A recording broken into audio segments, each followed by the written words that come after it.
नमस्कार। आज हम एक बहुत ही दिलचस्प विषय पर बात करने वाले हैं, महाजनपद। ये वो दौर था 6ठी शताब्दी ईसा पूर्व का, जब भारत में पहली बार बड़े बड़े क्षेत्रीय राज्य उभरे। जी हाँ, बिल्कुल।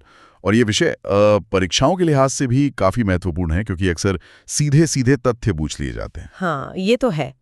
तो महाजनपद, इसका मतलब क्या है? जनपद से महाजनपद कैसे बने? देखिए, जन मतलब लोग और पद मतलब पैर। तो जहां लोगों ने मतलब कबीलों ने बसना शुरू किया, वो इलाके जनपद कहलाए। और फिर जब ये जनपद राजनीतिक और आर्थिक रूप से शक्तिशाली हो गए तो महाजनपद बन गए। अच्छा। इसी समय को भारत का दूसरा शहरीकरण भी कहते हैं। हाँ, सुना है। पहला तो सिंधु घाटी सभ्यता थी। बिल्कुल। तो ये एक तरह से दोबारा शहरों का विकास था। तो हमें इन महाजनपदों के बारे में जानकारी कहाँ से मिलती है? मतलब हमारे स्रोत क्या है? मुख्य तौर पर दो ग्रंथ बहुत महत्वपूर्ण हैं। एक है बौद्ध ग्रंथ अंगुत्तर निकाय। अंगुत्तर निकाय। हाँ, और दूसरा है जैन ग्रंथ भगवती सूत्र।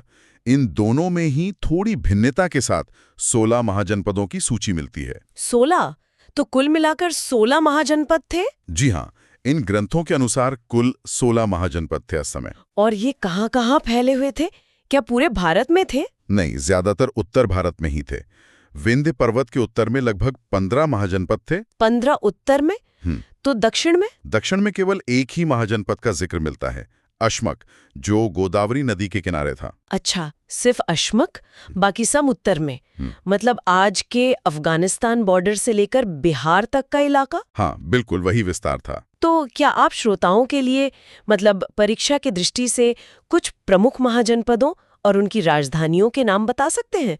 16 के 16 शायद याद रखना मुश्किल हो। हाँ, कुछ जरूर याद रखने चाहिए।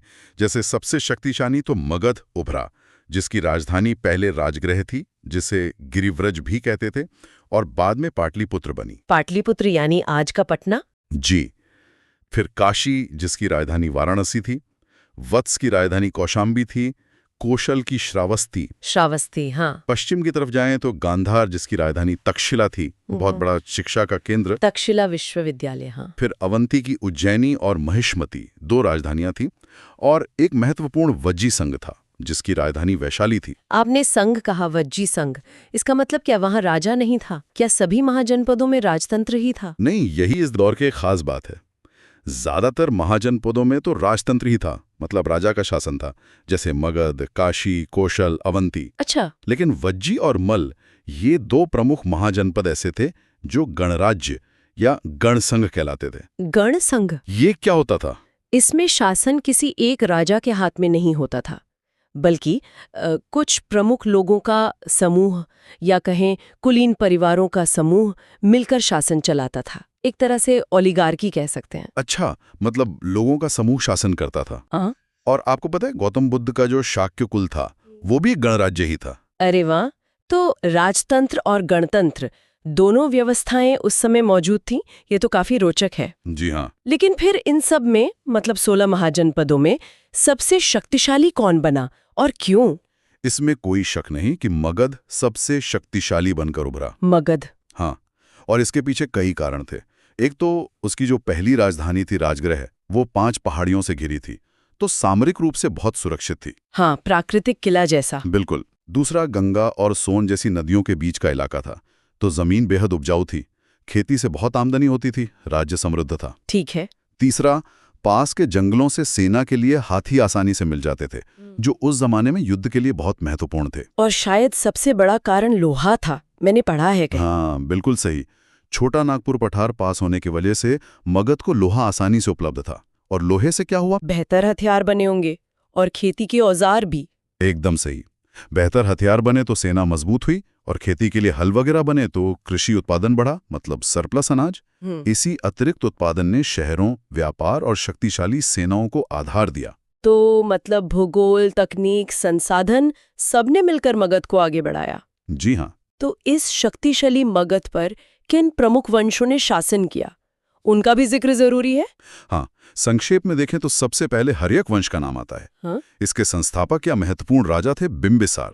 उन्होंने अंग महाजनपद को जीता और वैवाहिक संबंधों से भी स्थिति मजबूत की। बिंबिसार। उनके पुत्र थे अजातशत्रु। उन्होंने वज्जी संघ को हराया और पहली बौद्ध संगीति भी उन्हीं के समय में राजगृह में हुई थी। हाँ, ये पूछा जाता है अक्सर। फिर अजातशत्रु के बाद उदयन ने पाटलिपुत्र शहर बसाया और उसे अपनी राजधानी बनाया। हर्यक वंश के बाद? हर्यक वंश के बाद आया शिशुनाग वंश। शिशुनाग ने अवंती को मगध में मिला लिया, जो एक बड़ी उपलब्धि थी। उन्होंने राजधानी वैशाली स्थानांतरित की थी कुछ समय के लिए। अच्छा। इस वंश के कालाशोक के समय में दूसरी बौद्ध संगीति हुई वैशाली में। ठीक है, और फिर आया नंद वंश। इसके संस्थापक थे महापद्मनंद। वो बहुत ही शक्तिशाली शासक माने जाते हैं। उन्हें एकराट यानी एकमात्र सम्राट और सर्वक्षत्रांतक यानी क्षत्रियों का नाश करने वाला भी कहा गया है। उन्होंने कलिंग तक साम्राज्य फैला दिया था। महापद्मनंद, नंद वंश। हाँ, और इस वंश के आखिरी शासक थे धनानंद। सिकंदर के समय वाले? जी हाँ, वही। सिकंदर के आक्रमण के समय मगध पर धनानंद का ही शासन था और बाद में इन्हीं को हटाकर चंद्रगुप्त मौर्य ने मौर्य साम्राज्य की स्थापना की। तो ये थी महाजनपद काल की कहानी, मतलब 16 महाजनपद, उनकी राजधानियां, मुख्य स्रोत अंगुत्तर निकाय और भगवती सूत्र, फिर 2 तरह की व्यवस्थाएं, राजतंत्र और गणसंघ, और आखिर में मगध का शक्तिशाली बनना और उस पर हर्यक, शिशुनाग और नंद वंश का शासन। बिल्कुल, ये मुख्य बातें हैं जो इस काल को समझने के लिए जरूरी हैं। खासकर प्रतियोगी परीक्षाओं के लिए ये तथ्य बहुत उपयोगी हैं। हाँ, ये बात तो है। और ये सोचना भी दिलचस्प है कि कैसे लोहे जैसी एक तकनीक ने न सिर्फ युद्ध बदले बल्कि खेती को बदलकर समाज और राज्य का पूरा ढांचा ही बदल दिया। बड़े राज्यों का उदय संभव हुआ। सही कहा। और जाते जाते हमारे श्रोताओं के लिए एक सवाल छोड़ जाते हैं। एक तरफ मगध जैसा केंद्रीकृत शक्तिशाली राजतंत्र था, तो दूसरी तरफ वज्जी जैसे गणराज्य भी थे जहां शक्ति बटी हुई थी। प्राचीन भारत की ये जो अलग अलग राजनीतिक व्यवस्थाएं थीं, क्या आज के समय में भी हम उनसे कुछ सीख सकते हैं? जरूर, इस पर सोचना चाहिए। अगली बात फिर मिलेंगे एक नए विषय की ऐसी ही गहरी पड़ताल के साथ। नमस्कार।